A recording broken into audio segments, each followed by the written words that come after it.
you can tell a Christian by their name, Emmanuel, John, Luke, and so on and so forth.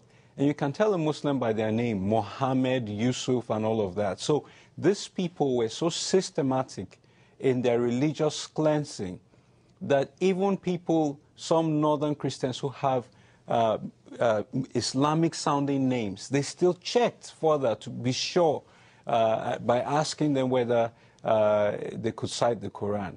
So it was a really gruesome extinction exercise against Christians in that college campus. And they gave many of them the opportunity to renounce their Christian faith, but they stood firm, most of them, did they not?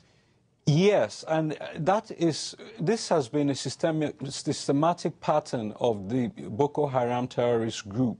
And some of these dear Christian brothers refused to recount their faith, and they were killed for standing up for the name of Christ. And what about the families, Emmanuel? Of course, our hearts go out to them, but I understand that some are just terribly grief-stricken. Yes, Gary, it's particularly painful. No parent sends their child off to school and expects them to come back with a death certificate. When you send your child to school, you want them to come back with a degree.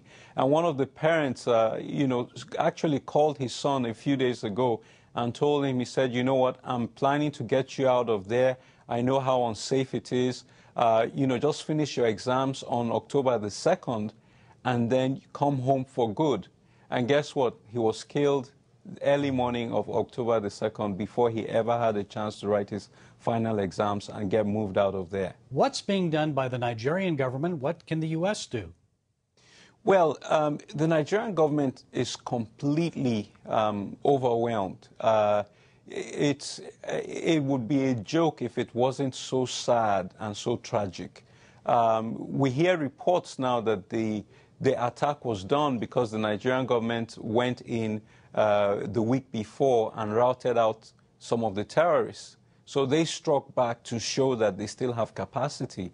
And one would have expected that if the security forces were going in to rout out the terrorists, that they would have left a presence in case there was a backlash.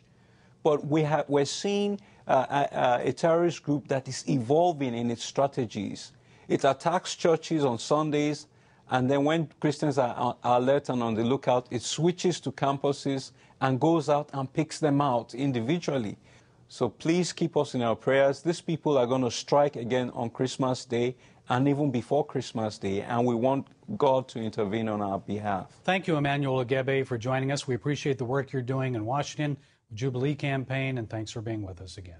Thanks, Gary. God bless you, sir.